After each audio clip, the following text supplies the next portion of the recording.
Number 1. Warren Luther Alexander.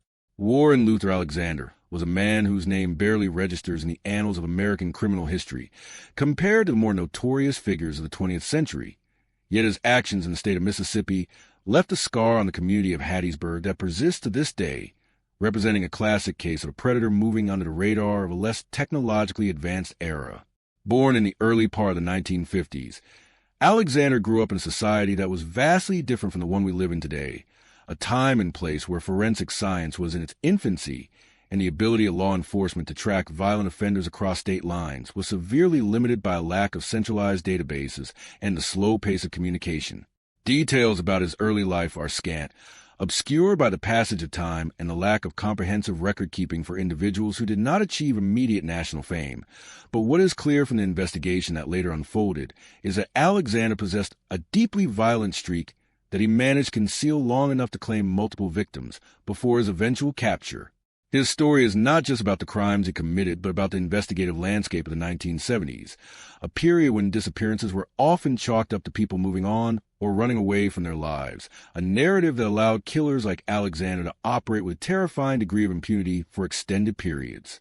The specific crimes that brought Warren Luther Alexander to the attention of the authorities centered on two young women whose lives were cut brutally short in the Hattiesburg area, though his suspected reach extended beyond the borders of Mississippi, hinting at a potential pathology that may have claimed other victims who were never linked to him definitively. To understand the gravity of his actions, one must first look at the setting of these crimes. Hattiesburg in the 1970s, a college town that was growing and changing, yet still retained a somewhat insular feel where people felt a sense of security that would soon be shattered by the revelation that a killer was in their midst. The first victim that could be conclusively tied to Warren Luther Alexander was Barbara and Young, a woman whose disappearance in September 1974 initially did not trigger the kind of all-hands-on-deck manhunt that we might expect in the modern era. Barbara was a young woman with her whole life ahead of her. Living in a world where the concept of stranger danger was not yet the pervasive cultural touchstone that it would become in later decades, meaning that her interactions with others were likely governed by a level of trust that ultimately proved fatal. She was last seen under circumstances that, in hindsight, would point clearly toward foul play. But at the time, the lack of immediate physical evidence meant that there was a delay in treating her case as a homicide rather than a missing person situation. This delay is a critical factor in many cold cases of that era, as the first 48 hours are often the most vital in a murder investigation. Yet in Barbara's case, those hours slipped by without the intense forensic scrutiny that might have caught Alexander sooner. It was only after her body was discovered that the true horror of her situation was realized, and the investigation began to pivot toward finding the person responsible. Barbara and Young was found in a location that suggested she had been killed elsewhere and dumped, a common tactic employed by serial offenders to distance themselves from the crime scene, both physically and psychologically. The condition of her body and the manner of her death indicated a high level of rage and personal violence, traits that would later become a signature part of the profile built by investigators. The discovery of her body sent a wave of fear through Hattiesburg, particularly among the female population, who suddenly realized that a predator was lurking in the shadows of their quiet community. The police were under immense pressure to solve the case, but without the benefit of DNA evidence or the ubiquitous surveillance cameras that assist modern investigations, they were forced to rely on old-fashioned detective work, witness interviews, and the painstaking process of eliminating suspects one by one. While the investigation into Barbara and Young's murder was still in its fragile early stages, Warren Luther Alexander struck again, claiming the life of a second victim, Sherry Rissler. This second murder, occurring in close temporal and geographic proximity to the first, is what transformed the case from an isolated tragedy to a confirmed serial murder investigation, signaling to the authorities that they were dealing with a highly dangerous individual who had no intention of stopping. Sherry Rissler, like Barbara, was a young woman living her life when she crossed paths with Alexander, an encounter that would prove to be her last. The details of her disappearance and subsequent death mirror the brutality of the first crime, suggesting a modus operandi that Alexander was comfortable repeating. The discovery of Sherry Rissler's body compounded the urgency of the investigation, as the police now had two victims who had been murdered in a similar fashion within a relatively short span of time. The realization that a serial killer was active in Hattiesburg forced the local law enforcement agencies to seek assistance from state agencies and the FBI, bringing in resources and expertise that were desperately needed to catch a culprit who was evolving his tactics to avoid capture. The investigation was a massive undertaking, involving the tracking of thousands of leads, the interviewing of hundreds of potential witnesses, and the creation of physical files that had to be manually cross-referenced, a laborious process that highlights the immense dedication of the detectives working the case despite the limitations of the technology available to them. The link between Barbara Young and Sherry Rissler was a key breakthrough. Establishing that the same perpetrator was responsible for both murders allowed the investigators to pool their evidence and create a more targeted profile of the killer they were hunting. The breakthrough in the case against Warren Luther Alexander came not from a fingerprint match or a DNA hit, but from a traditional gumshoe work that defined policing in the 1970s. Detectives were able to place Alexander in the vicinity of both crimes at the relevant times, and through a series of interviews and witness statements, they began to build a circumstantial case that was strong enough to hold up in court. It is likely that Alexander, thinking himself safe in the chaos of the pre-digital age, made mistakes regarding his whereabouts or his interactions with the victims, mistakes that were meticulously cataloged by the investigating officers. The arrest of Warren Luther Alexander was a culmination of months of frantic work by a police force that was desperate to bring an end to the nightmare that had gripped their town. When he was finally taken into custody, the sense of relief in Hattiesburg was palpable, though for the families of the victims, there could be no true closure, only the knowledge that the man who had torn their lives apart was finally facing justice. The trial that followed was a major media event for the region, as the grisly details of the murders were presented in open court, shocking the public and revealing the depths of depravity to which Alexander had sunk. The prosecution faced the difficult task of proving Alexander's guilt beyond a reasonable doubt without the forensic tools that we take for granted today, relying heavily on witness testimony, the timeline of events, and the sheer statistical improbability of Alexander being present at the scenes of both crimes by coincidence. In 1975, Warren Luther Alexander was convicted of the murders of Barbara Young and Sherry Rissler, the verdict bringing a measure of peace to a community that had lived in fear for the better part of a year. The jury, presented with the overwhelming weight of the evidence compiled by the state, found him guilty on all counts, and the judge sentenced him to 2 life terms in prison, ensuring that he would never again walk free to harm another innocent person. The sentencing reflected the severity of his crimes and the desire of the judicial system to protect society from a man who had demonstrated a clear propensity for lethal violence. For the families of the victims, the sentencing was a bittersweet moment. It was the end of a legal battle that had forced them to relive the trauma of their losses in a public forum, but it was also the affirmation that the legal system had worked, that their loved ones had not been forgotten, and that justice had been served in their name. Warren Luther Alexander was remanded to the custody of the Mississippi Department of Corrections, where he would spend the remaining decades of his life. His time in prison was unremarkable in the public eye, a stark contrast to the violence of his years of freedom, and he eventually died behind bars in 2019, taking whatever secrets he might have had about other potential victims to the grave. His death marked the final chapter of a case that had haunted Hattiesburg for nearly half a century, closing the book on a killer who had evaded capture for a critical period but ultimately could not escape the reach of the law. The legacy of Warren Luther Alexander's crimes extends beyond the immediate victims and their families, serving as a grim reminder of the evolution of criminal justice over the last 50 years. The techniques used to catch him, the painstaking manual labor of investigation, stand in stark contrast to the high-tech methods used today, yet they proved effective in their own right.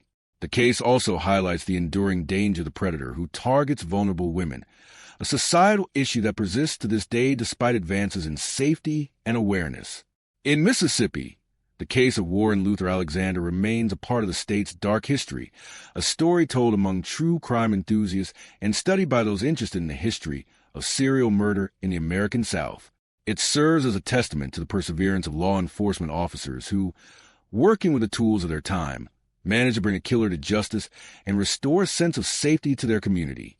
The murders of Barbara Young and Sherry Rissler were tragedies of the highest order, but the resolution of the case stands as a victory for the tenacity of the human spirit in the face of evil, proving that even without the aid of modern science, the determination to find the truth can prevail. Number 2. Willie Corey Godbolt. Willie Corey Godbolt is a name that evokes a profound sense of tragedy and horror in the state of Mississippi, not simply because of the scale of the violence he perpetrated, but because of the intimate and domestic nature of the massacre that claimed the lives of 8 people, including his own wife and members of her family.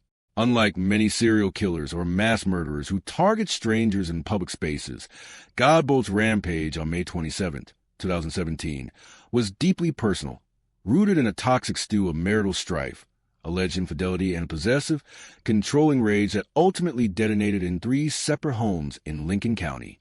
This case is not a typical whodunit in the traditional sense, as the identity of the killer was never in doubt, but rather a harrowing examination of how domestic violence can escalate into catastrophic bloodshed, tearing apart the very fabric of a family and leaving a community reeling in the aftermath. To understand the events of that fateful night in May, one must delve into the troubled relationship between Willie Godbolt and his wife, Shebeka Morgan, a marriage that was crumbling under the weight of suspicion and resentment. Godbolt, a man described by those who knew him as often sullen and brooding, had become increasingly obsessed with the idea that his wife was being unfaithful to him. This jealousy, coupled with financial stressors and a fractured home life, created a pressure cooker environment where violence was not just a possibility, but an inevitability. The narrative of Willie Corey Godbolt is a cautionary tale about the lethal potential of unchecked jealousy and the devastating consequences when a man decides that if he cannot possess his family, no one will. The timeline of the massacre began in the late evening hours of May 27, 2017, starting at a residence on Lincoln Road in Bogue-Chitto, a small, tight-knit community in Lincoln County.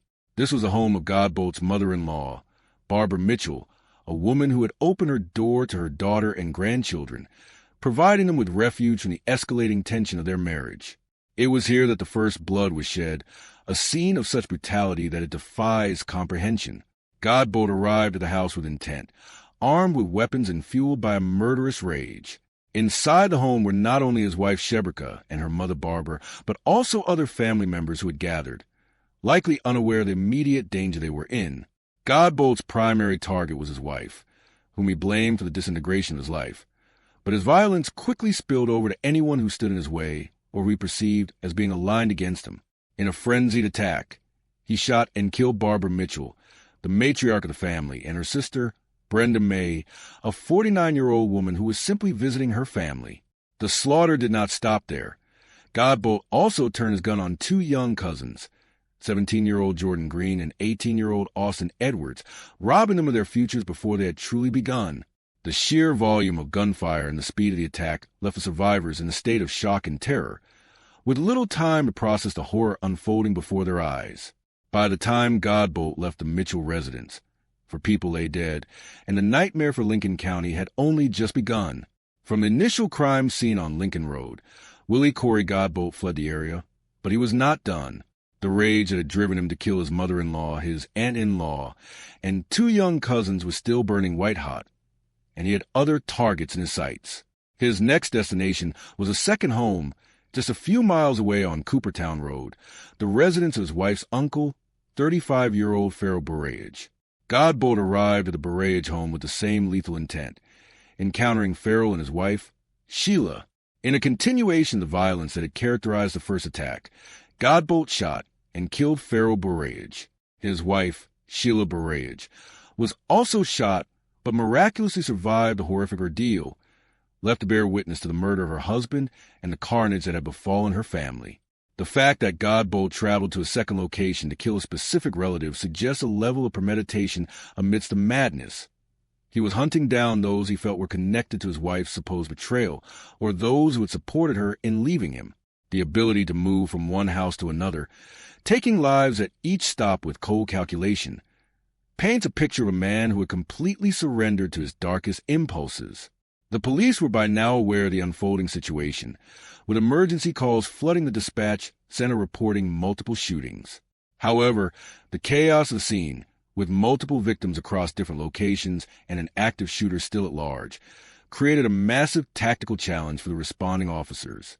The final phase of Godbolt's rampage took place at a third residence on Sheriff Road, the home of his wife's stepfather, Deputy Sheriff David Williams. This was perhaps the most chilling escalation of the night, as Godbolt targeted a law enforcement officer, the ultimate symbol of authority. When Godbolt arrived at the Williams home, he encountered Deputy Williams, who was likely aware of the murders that had just taken place at his ex-wife's and brother-in-law's homes. In a confrontation that was tragic in its inevitability, Godbolt shot and killed Deputy Williams, ending the life of a man who had dedicated his career to protecting the very community that was now under siege. With Deputy Williams' death, the death toll rose to 7. The violence finally came to a halt when officers from the Lincoln County Sheriff's Department, led by Sheriff Steve Rushing, cornered Godbolt at a home on Union Church Road. In a standoff with the police, Godbolt was shot multiple times but survived his injuries. As he lay bleeding on the ground, awaiting medical transport and eventual arrest, he was interviewed by a reporter from the Clarion Ledger who was at the scene. In a moment of surreal candor, Godbolt confessed to the killings, telling the reporter, "My intention was to have her kill me. I ran out of bullets."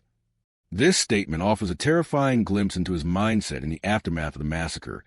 He had not intended to survive the night, seeking a form of suicide by cop that would end his own pain and torment. However, fate had a different plan for him, one that involved a lengthy legal process and a life behind bars rather than the quick escape he had seemingly desired. The investigation into the murders of 8 people was straightforward in terms of the perpetrator, but immense in terms of processing the crime scenes. Willie Corey Godbolt was the only suspect, and with eyewitnesses, surviving victims, and his own confession, the case against him was ironclad. However, the forensic work required to document 3 separate crime scenes and gather the ballistic evidence to link the murders definitively to Godbolt's weapons was a Herculean task for the Mississippi Bureau of Investigation and local authorities. Each home was a tableau of horror, requiring meticulous documentation to reconstruct the sequence of events. The community of Bogue Chitto and the surrounding areas were left in a state of numb disbelief. Mass shootings are rare in small Mississippi towns, and a shooting of this magnitude, targeting an entire extended family, was unprecedented. The impact on the victims' families was catastrophic. Many lost multiple relatives, mothers, sisters, cousins, and husbands in a single night of terror. The psychological toll on the survivors, including those who hid in closets or played dead to escape Godbolt's notice, cannot be overstated. The investigation revealed that the trigger for the massacre was a custody dispute over Godbolt's children. He had gone to the Mitchell home to take his children, and when his wife and her family refused, the situation devolved into bloodshed. This detail underscores the tragic reality that the victims were killed over a disagreement regarding the welfare of children, a disagreement that turned lethal due to Godbolt's inability to handle rejection or loss of control. The trial of Willie Corey Godbolt was a somber affair, heavily covered by local media due to the high profile of the case and the sheer number of victims.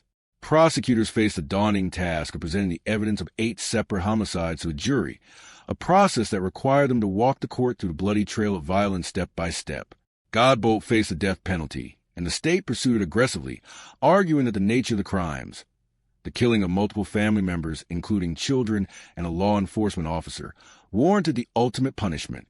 The defense, while acknowledging Godbolt's actions, focused on his mental state at the time, suggesting that a crime of passion driven by intense emotional disturbance might mitigate the sentence of life in prison without parole.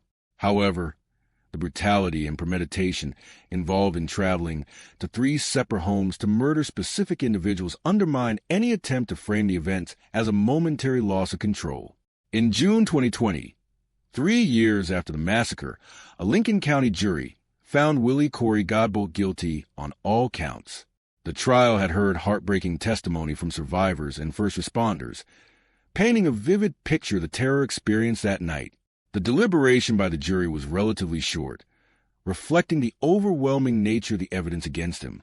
In the penalty phase, the jury recommended the death penalty, a recommendation that the judge upheld, sentencing Godbolt to death by lethal injection.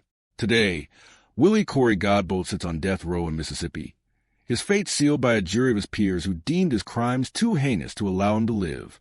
The case remains one of the deadliest mass shootings in Mississippi history, a dark stain on the state's record. For the families of the victims, Barbara Mitchell, Brenda May, Jordan Green, Austin Edwards, Farrell Burrage, Deputy David Williams, and his wife, Shebeka Morgan. The pain is permanent. They are left to navigate a world without their loved ones, their lives forever altered by a few hours of senseless violence. The tragedy also had a profound impact on the law enforcement community, particularly with the loss of Deputy Williams, who was killed protecting his own home. The case of Willie Corey Godbolt serves as a grim reminder of the potential for domestic disputes to turn lethal and the critical importance of intervention in abusive relationships. It exposes a dangerous nexus between possessive jealousy and access to firearms, a combination that often proves fatal. As the legal appeals process inevitably drags on for years, the community continues to heal, but the memory of the Bogue Chitto massacre lingers, a testament to the devastating consequences of unchecked rage. The story of Willie Corey Godbolt is not just a story of a murderer, but a story of the lives he stole and the void he left in the heart of Mississippi.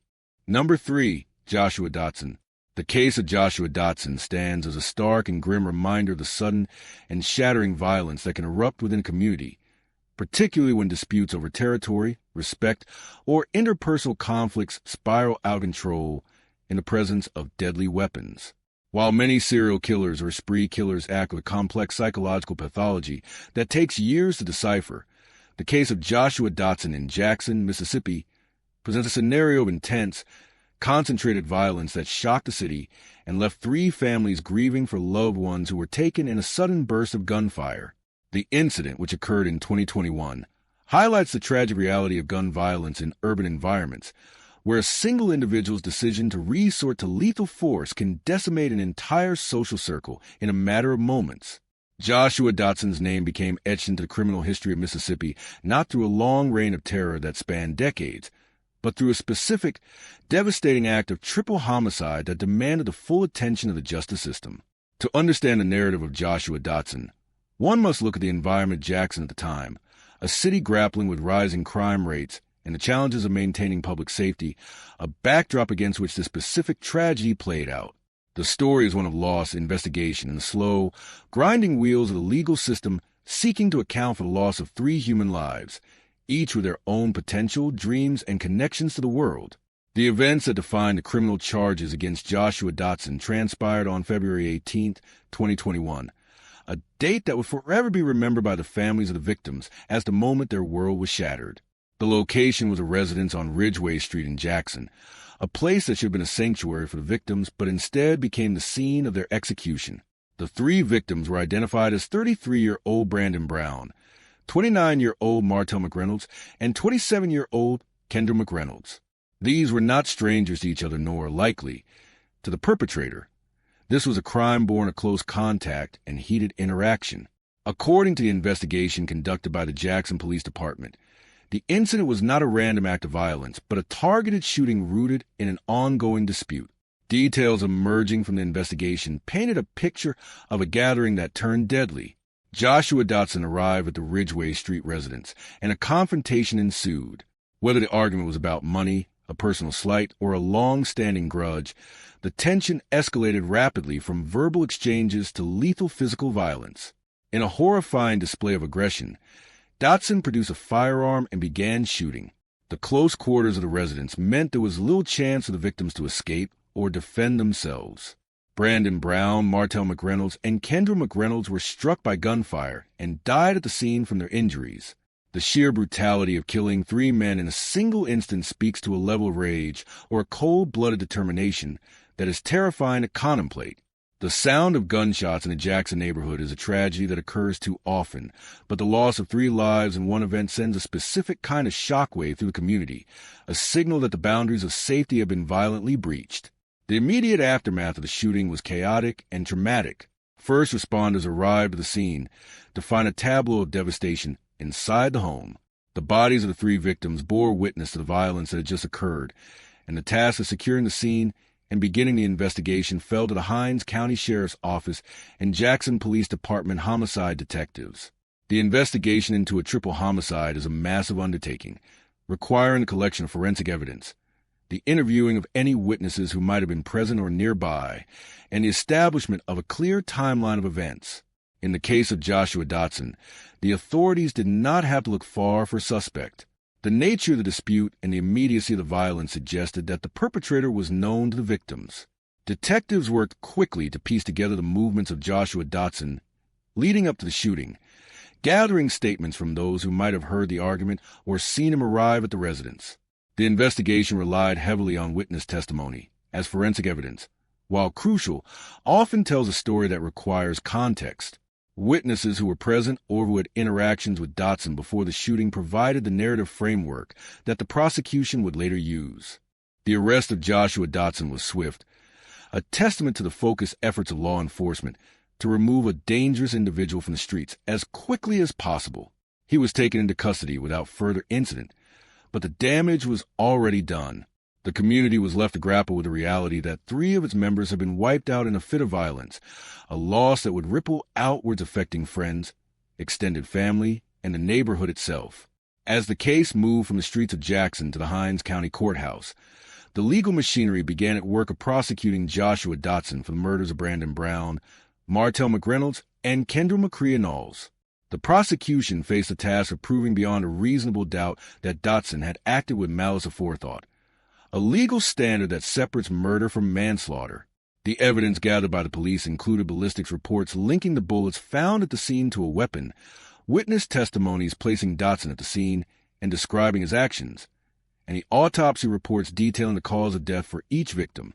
The narrative presented by the state was one of a ruthless and calculated act. They argued that Dotson had gone to the residence with the intent to commit violence, or had at least readily resorted to it when the opportunity arose. For the families of the victims, the trial was an emotionally grueling experience. They had to sit in the courtroom and listen to the details of how their loved ones died, often facing the man accused of taking their lives. The defense, while limited in its options given the severity of the evidence, likely focused on the circumstances of the confrontation, potentially arguing about Dotson's state of mind or the dynamics of the argument that led to the shooting. However, in cases of multiple homicide, especially involving a firearm, the argument for self-defense or diminished capacity is an exceptionally steep uphill battle. The sheer number of victims makes it difficult to claim that the shooter was simply reacting to an immediate threat to their own life from 3 different people simultaneously. In 2023, the legal process reached a pivotal point when Joshua Dotson was indicted and subsequently entered into plea negotiations or faced a trial. The specifics of the trial proceedings and the final verdict are a matter of public record, culminating in a sentence that reflects the gravity of taking 3 lives. The justice system, in its response to triple homicide, seeks to balance the need for punishment with the principles of due process. In this case, the overwhelming evidence of Dotson's guilt left little room for doubt. The community of Jackson, which has seen more than its fair share of violence, looked to this case as a measure of accountability. When a life is taken, there is a hole left behind. But when 3 lives are taken in a single act of aggression, the demand for justice is deafening. The sentencing phase of the trial was an opportunity for the victims' families to address the court and the perpetrator, sharing their pain and the impact of the loss. These victim impact statements are often the most powerful part of a criminal trial, humanizing the statistics and forcing the convicted criminal to face the human cost of their actions. For the 3 men who lost their lives, Brandon, Martell, and Kendra, their story was cut short, but the legal proceedings served to ensure that their deaths were not ignored or dismissed. The aftermath of the Joshua Dotson case leaves the community to ponder the deeper questions of why such violence occurs and how it can be prevented. It is a story about the lethal potential of unresolved conflict and the devastating consequences of easy access to firearms in moments of anger. While the legal system provided a form of justice through the incarceration of the perpetrator, it cannot bring back the dead. The families of the victims are left to mourn, to navigate a future without their loved ones, and to find a way to heal from the trauma of that February day. The case also serves as a record for the state of Mississippi, another entry in the long list of tragedies that define the history of crime in the region. Joshua Dotson's name is now synonymous with a specific act of brutality, a warning about how quickly life can be extinguished. The story of this case is not just about the mechanics of crime and punishment, but about the fragility of human life and the enduring impact of violence on a community. It reminds us that every statistic in a crime report is a human being, a person with a story, and that the loss of one person ripples outwards, affecting everyone they knew. The justice served in the Hinds County courtroom brings a chapter of this tragedy to a close, but the scars left behind will remain for a lifetime. Number 4. Glen Rogers. Glen Edward Rogers, known to the world and the law enforcement agencies across the United States as the cross-country killer, or sometimes the casualty killer, represents one of the most perplexing and terrifying figures in the annals of American criminal history.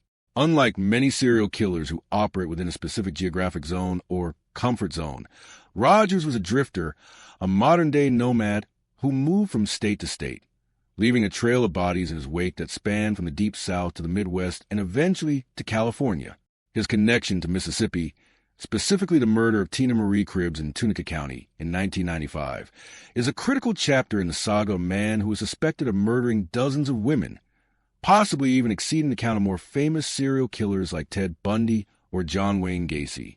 Rogers was a chameleon, capable of blending into the background of truck stops, bars, and motels, using his charm and rugged appearance to lure vulnerable women into his web before violently ending their lives.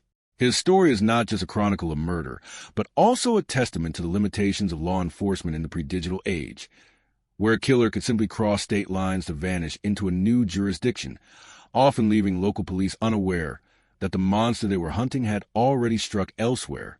To understand the horror of Glen Rogers, one must understand the life of a drifter, a man with no roots and consequently no remorse, floating to the lives of his victims like a dark specter until the day he was finally stopped. Glen Rogers was born on July 15, 1962, in Hamilton, Ohio, into a large and troubled family. From an early age, he exhibited signs of the violent pathology that would later define his adulthood. He was known to be manipulative and prone to outbursts of anger, traits that were often excused or overlooked by those around him. As he grew into adulthood, Rogers never established a stable career or a permanent home. Instead, he lived on the fringes of society, working odd jobs as a construction worker, a laborer, or a carnival hand, moving whenever the mood struck or the law got too close. This transient lifestyle became his greatest weapon and his greatest shield. It allowed him to hunt victims in multiple states without establishing a pattern that local police could easily track. In the late 1980s and early 1990s, Rogers began his murderous odyssey. His early known victims were primarily in his home state of Ohio and neighboring Kentucky, but as he continued to drift south and west, the body count began to rise. He specifically targeted women, often those who were alone, vulnerable, or in some way marginalized, prostitutes, truck stop waitresses, or women he met in bars. He would gain their trust, perhaps offering them companionship, a ride, or a promise of work, only to turn on them with a brutality that was shocking in its intensity.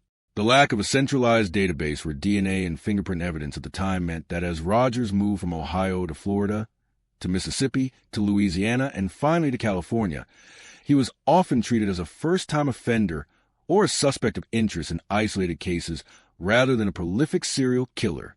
The specific crime that brings Glen Rogers into the history of Mississippi is the murder of Tina Marie Cribbs. In November 1995, Rogers arrived in Tunica, Mississippi, a town that was in the midst of a gambling boom, with casinos attracting thousands of visitors and transient workers. It was the perfect hunting ground for a predator like Rogers. He met Tina Marie Cribbs, a woman from Florida, who was working in the area. Rogers, using his typical modus operandi of posing as a charming but rugged drifter, ingratiated himself with Cribbs. The two were seen together in the days leading up to her disappearance, a normal sight in the bustling casino environment where people come and go.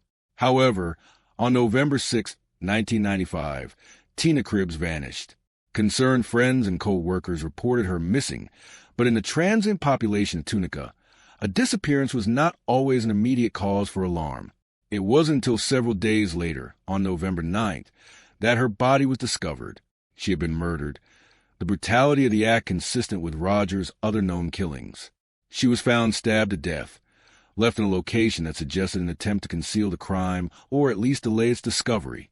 The local authorities in Tunica County launched an investigation, but they had little to go on. There were no witnesses to the actual murder, and the trail of the man she had been seeing had gone cold. Rogers had already moved on, drifting across state lines, leaving the Mississippi police with a homicide and a ghost. While the investigation in Mississippi was ongoing, Glen Rogers was continuing his spree in other states. He traveled to Louisiana, where he is suspected of killing another woman, and then eventually made his way to California. It was in California that the cross-country killer's luck finally ran out. On November 13, 1995, just days after the body of Tina Cribbs was found in Mississippi, Rogers was involved in a violent altercation at a trailer park in Riverside, California. He bludgeoned and stabbed a woman named Sandra Gallagher. Unlike his previous victims, Gallagher survived the attack and was able to provide a detailed description of her assailant to the police. Furthermore, Rogers had stolen Gallagher's truck, which gave the authorities a tangible lead. A manhunt ensued, culminating in Rogers' arrest a few days later after a high-speed chase and a standoff with police. When the police finally apprehended Glen Rogers, they had no idea they had caught a serial killer responsible for a string of murders across the nation.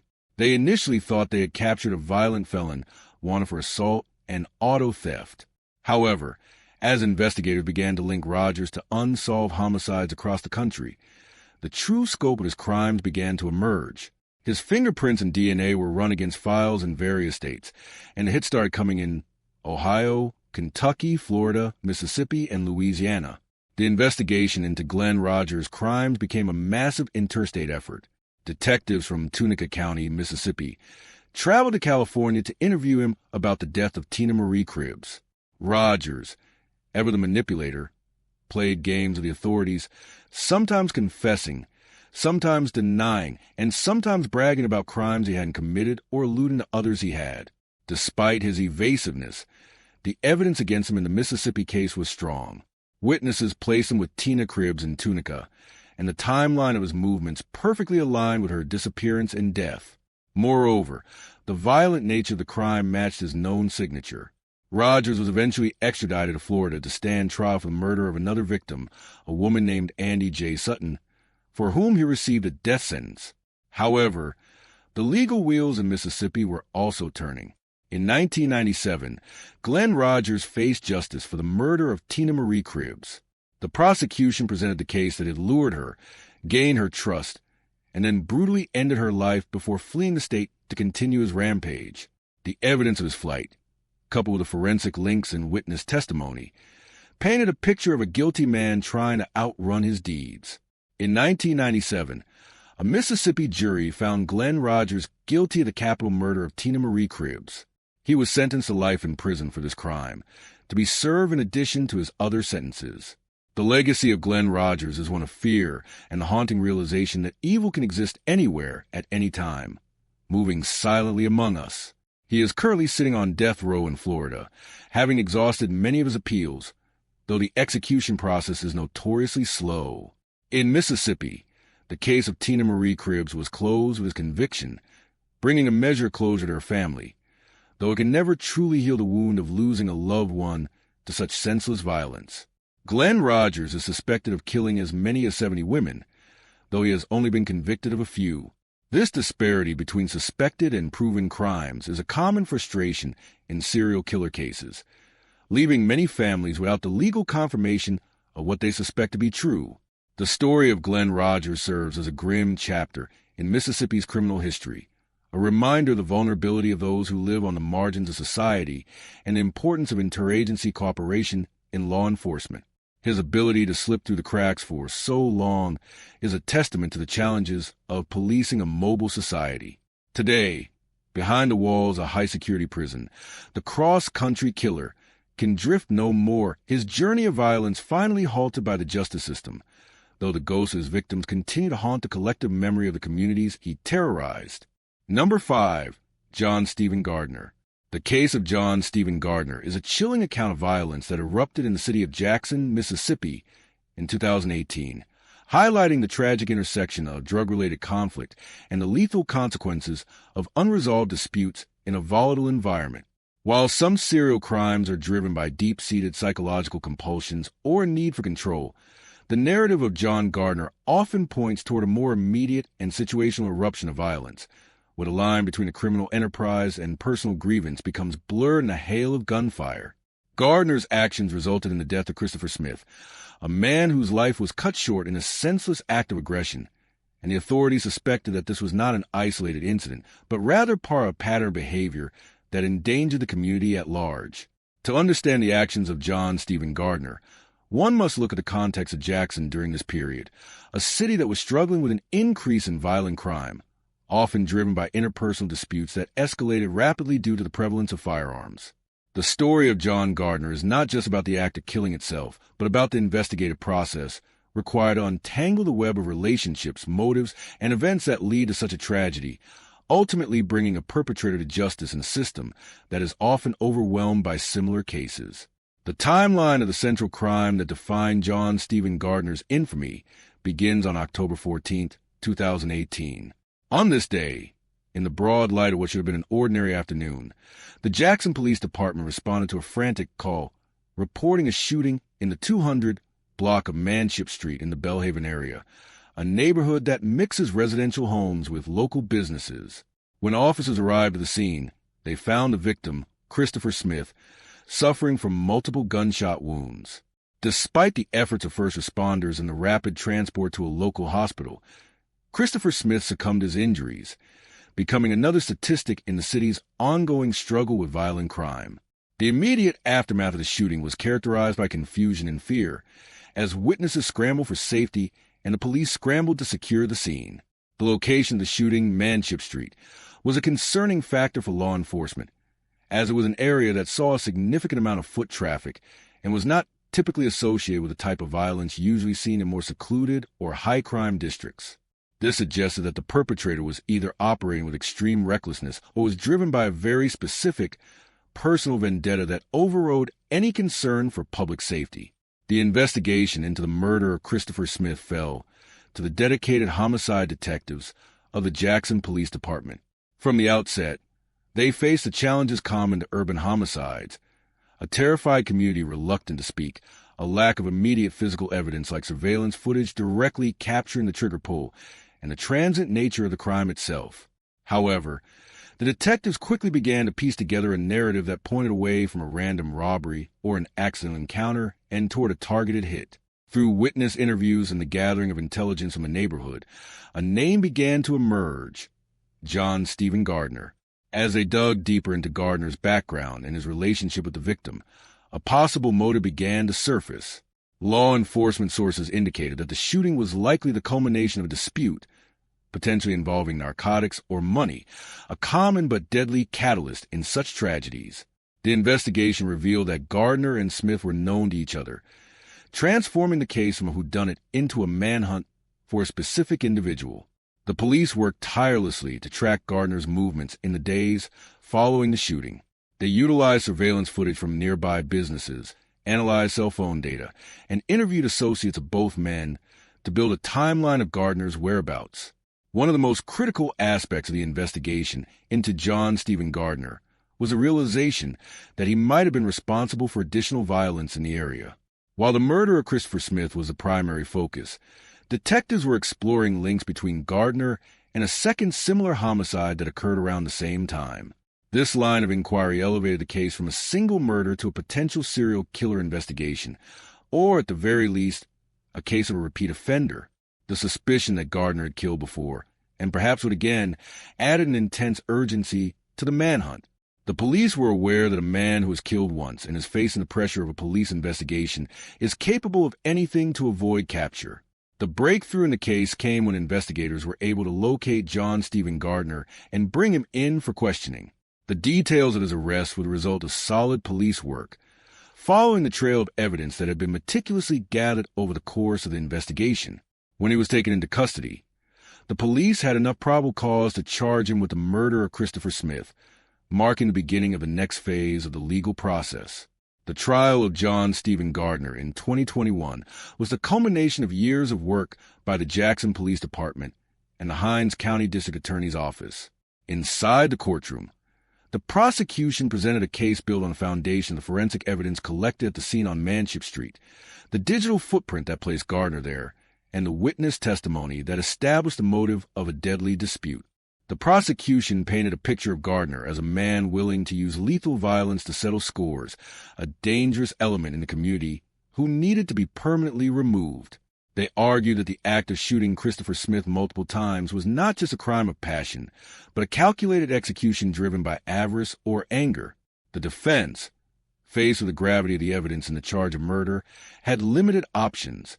Their strategy likely focused on creating reasonable doubt regarding the specifics of the altercation or questioning the reliability of witness identification. However, in a case where the relationships between the parties were established and the physical evidence aligned with the timeline, creating doubt is a formidable task. The jury, tasked with weighing the facts and deciding the fate of the accused, listened intently to the arguments, fully aware that their verdict would determine whether Gardner would walk free or spend the rest of his life behind bars. In 2021, the jury reached a verdict that brought a measure of closure to the family of Christopher Smith. John Stephen Gardner was found guilty of murder. The judge, handing down the sentence, ordered Gardner to serve a life term in prison, ensuring that he would never have the opportunity to harm another citizen of Jackson. The sentencing reflected the seriousness with which the court viewed the taking of a human life and the danger posed by Gardner to society. For the family and friends of Christopher Smith, the trial was a painful ordeal, forcing them to relive the trauma of his death. But the guilty verdict and life sentence provided a form of justice, affirming that his life mattered and that the person who took it was being held accountable. The case of John Stephen Gardner serves as a grim reminder of the fragility of life and the devastating impact of gun violence. It highlights the reality that many murders are not random acts of terror, but intimate betrayals committed by people known to the victim, often over disputes that seem trivial in hindsight when weighed against the cost of human life. The conclusion of this case also speaks to the perseverance of the justice system. Despite the challenges of the investigation and the silence that often shrouds such crimes, the truth was uncovered and the perpetrator was punished. The legacy of John Stephen Gardner's actions lingers in the memory of the Belhaven community and the city of Jackson. While the immediate threat has been neutralized by his incarceration, the underlying issues that contributed to the violence, drug activity, the ease of access to firearms, and a culture of resolving disputes through lethal means remain challenges that the community continues to face. The story of this case is a microcosm of the broader struggles seen in many American cities, where potential for violence simmers just beneath the surface of daily life. It is a story about the dedication of law enforcement officers who refuse to give up on a case, and about the resilience of victims' families who fight for justice even when the system is slow and painful. John Stephen Gardner will spend the rest of his days in a prison cell, a grim reality that serves as a deterrent to others who might consider following a similar path. The murder of Christopher Smith was a tragedy, but the conviction of his killer ensures that the story ends not with impunity, but with accountability. Number 6. Joseph Bishop Goff. The case of Joseph Bishop Goff is a haunting narrative of innocence lost and the predatory nature of a killer who targeted the most vulnerable members of society in the quiet communities of southern Mississippi. Unlike crimes of passion or disputes that escalate into violence, the actions of Joseph Goff were calculated, predatory acts that revealed a dark and disturbing pathology capable of infiltrating the perceived safety of small-town life. The crime that defined his criminal legacy occurred in 1991 in Lamar County, Mississippi, involving the kidnapping and murder of 16-year-old Angela M. Freeman, a tragedy that shook the region to its core and led to a legal battle that spanned decades.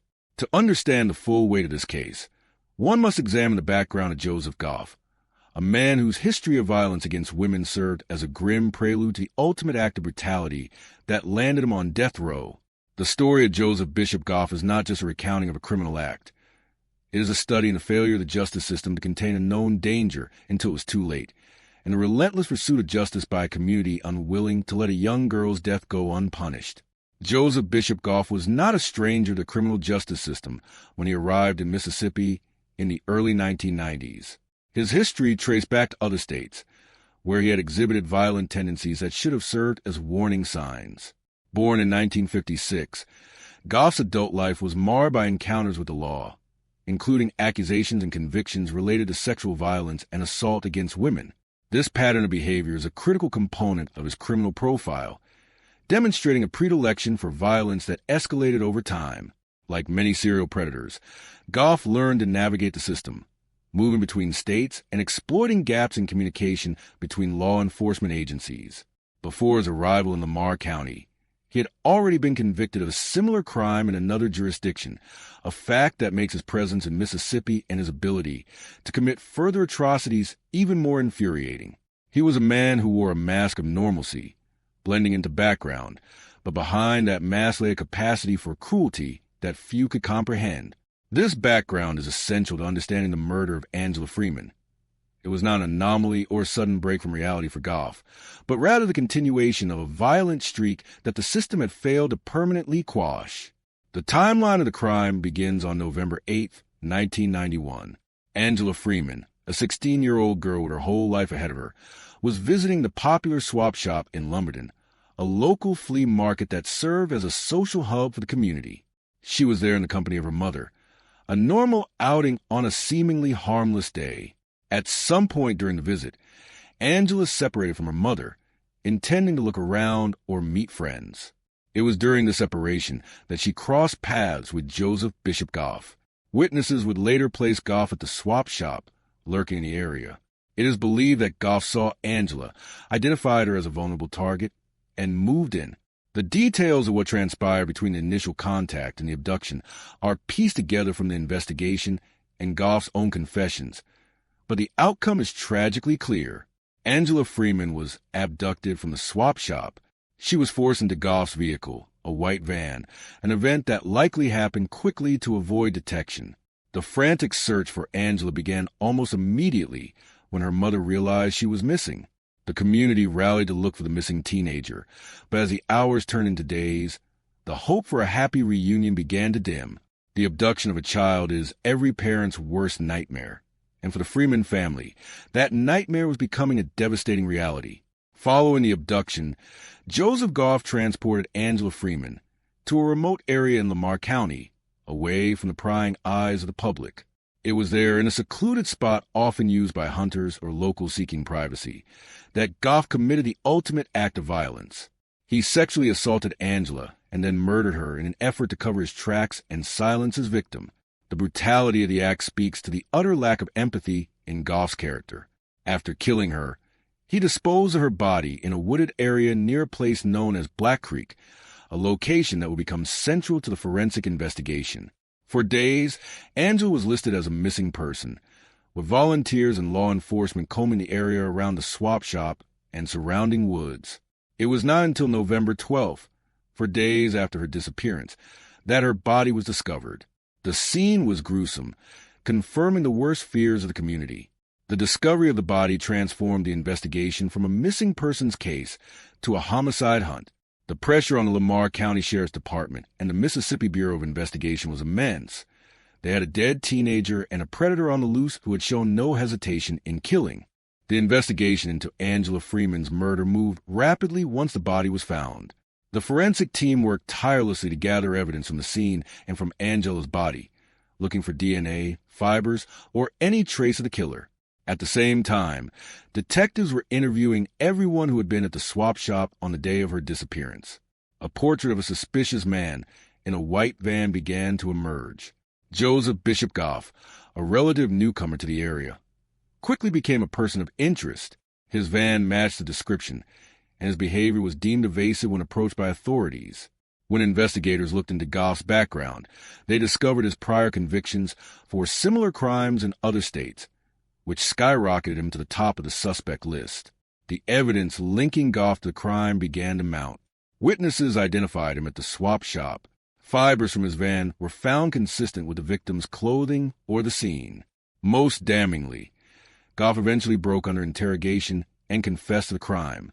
He admitted to abducting Angela, assaulting her, and killing her in the woods near Black Creek. The confession provided the final piece of the puzzle the police needed to close the net on him. Joseph Bishop Goff was arrested and charged with capital murder.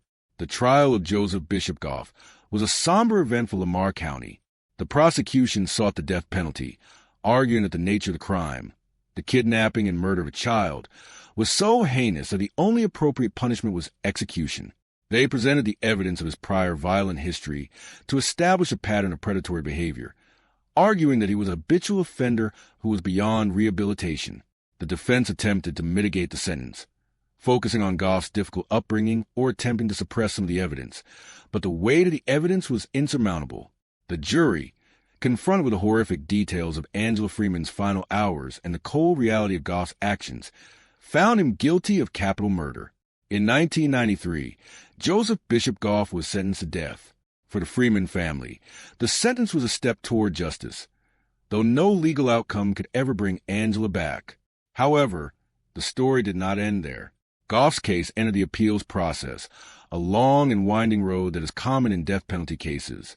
Years dragged on as Goff's lawyers filed appeals based on various technicalities and legal arguments regarding his trial and sentencing. The legal system, designed to be thorough, often moves at a glacial pace, testing the patience of the victims' families. In 2018, after more than 2 decades on death row, Joseph Bishop Goff's journey took a final, unexpected turn. While still legally facing the death penalty, Goff died in prison of natural causes. He spent the last 25 years of his life in the custody of the Mississippi Department of Corrections, isolated from the world he had terrorized, but ultimately cheating the executioner. His death marked the end of the legal saga, but the legacy of the case remains. For the community of Lumberton and the Freeman family, the memory of Angela is kept alive, a reminder of a bright light extinguished too soon. The case of Joseph Bishop Goff serves as a grim lesson in the dangers of recidivism among violent sexual predators. It raises questions about how a man with a history of such violence was free to roam the streets and claim another victim. The tragedy prompted discussions about monitoring and cross-state communication regarding offenders, discussions that hopefully lead to better protection for other children. While justice was delayed and the ultimate punishment of execution was never carried out, the conviction of Goff ensured that he could never harm another innocent person. The story of Angela Freeman and Joseph Bishop Goff is a tragic chapter in Mississippi's history, a testament to the vulnerability of youth and the enduring need for vigilance in the face of evil. Number 7. Curtis Flowers. The case of Curtis Flowers is perhaps the most legally complex and racially charged criminal saga in the modern history of Mississippi, a story that transcends the boundaries of true crime and enters a realm of profound examination of the American justice system itself. Curtis Flowers was a man from Winona, Mississippi, a small town in Montgomery County, who found himself at the epicenter of a legal battle that lasted more than 2 decades, involving 6 separate trials and countless appeals. He was accused and eventually convicted of one of the heinous crimes imaginable: the execution-style murder of 4 people at the Tardy Furniture Store on July 16, 1996. The victims were the store owner, Bertha Tardy, and 3 employees, Carmen Rigby, Robert Golden, and Derek Stewart. The brutality of the crime, each victim shot multiple times in the head, shocked the quiet community and created an overwhelming demand for justice. However, the way in which that justice was sought, through the relentless prosecution by District Attorney Doug Evans, raised serious questions about racial bias, prosecutorial misconduct, and the ethics of trying a man 6 times for the same crime. To understand the Curtis Flowers case is to understand a system that can be simultaneously fixated on a single suspect and fundamentally flawed in its execution, a dichotomy that ultimately led to the intervention of the United States Supreme Court. On the morning of July 16, 1996, the police arrived at Tardy Furniture to discover a scene of carnage. Bertha Tardy, 59, lay dead on the floor along with Rigby, 45, Golden, 16, and Stewart, 42. There was no sign of forced entry, which led investigators to believe the perpetrator was either let in by someone they knew or gained access under false pretenses. Money had been taken from the store, suggesting robbery as a potential motive, but the sheer brutality of the killings hinted at a deeper rage. The investigation quickly zeroed in on Curtis Flowers, a 26-year-old man who had previously worked at the store briefly. He had been fired by Bertha Tardy for reasons that would later become a point of contention, and he had an outstanding warrant for unrelated charges. The evidence against Flowers, while circumstantial, was troubling. A gun was found in the woods near Flowers' home. Ballistic testing could not definitively link it to murders, but it was the same caliber as the murder weapon. Furthermore, a witness eventually emerged who claimed to have seen Flowers near the scene on the morning of the murders, and another inmate claimed Flowers had confessed to him. This evidence, though patchy and at times contradictory, formed the bedrock of the prosecution's case. Curtis Flowers was arrested and charged with 4 counts of capital murder. What followed the arrest was a legal odyssey that is virtually unprecedented in the United States. Doug Evans, the district attorney for Montgomery County, prosecuted Flowers 6 separate times between 1997 and 2010. The first 3 trials ended in mistrials, primarily due to hung juries where the jurors could not reach a unanimous verdict. In these trials, the prosecution relied heavily on the testimony of jailhouse informants and the questionable witness identifications. The racial composition of the juries became a central point of contention.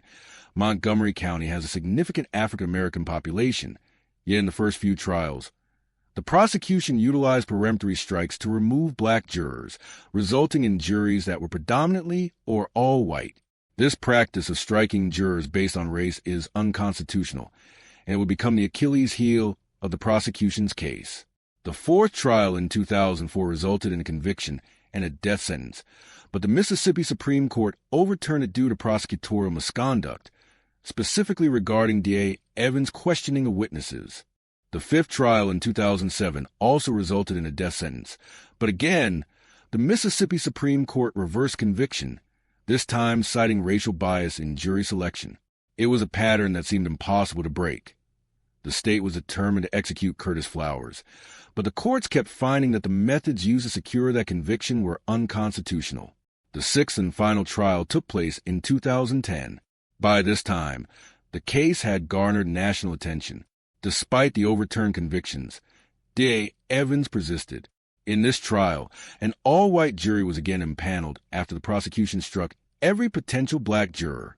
The jury found Flowers guilty and sentenced him to death, seemingly bringing the ordeal to a close. However, the fight was far from over. Flowers' legal team, now supported by the Innocence Project and receiving extensive media coverage from the podcast In the Dark, which meticulously examined the flaws in the evidence and the prosecution's conduct, took the case to the highest court in the land. The central argument before the United States Supreme Court was not about Flowers' innocence or guilt per se, but about the discriminatory jury selection practices of District Attorney Doug Evans. In June 2020, the Supreme Court issued a landmark ruling in Baker v. Flowers, though captioned under Flowers v. Mississippi. The court ruled 7-2 that the prosecution had engaged in a relentless and determined effort to exclude African-American jurors from the trial. The court held that this pattern of discrimination violated the precedent set in Batson v. Kentucky, which forbids striking jurors solely on the basis of race. This ruling meant that the conviction and death sentence from the 6th trial were thrown out. Following the Supreme Court ruling, the case returned to Mississippi. The state was faced with a decision: attempt to try Curtis Flowers for a 7th time, or drop the charges. The years of legal battles had cost the taxpayers millions of dollars and had exposed the deep racial fractures in the Montgomery County justice system. In a stunning turn of events in September 2020, Attorney General Lynn Fitch announced that the state would not pursue a 7th trial against Curtis Flowers. This decision effectively dropped the charges against him, and he was released from death row after 23 years of incarceration. While the state stopped short of declaring him innocent, the dismissal of the charges was an implicit acknowledgement that a fair trial, free from racial bias, was likely impossible to achieve given the history of the case. Today, Curtis Flowers lives as a free man, though the shadow of the Tardy Furniture murders will likely follow him forever. The families of the victims, Bertha Tardy, Carmen Rigby, Robert Golden, and Derek Stewart, have been denied a definitive resolution. They believe in Flowers' guilt, and they have been forced to relive the trauma of the crime 6 different times in court, only to see the convictions vanish due to procedural misconduct. Their pain is the collateral damage of a flawed legal process. Conversely, Flowers and his supporters maintain his innocence, arguing that he was a convenient target for a system desperate to close a high-profile case.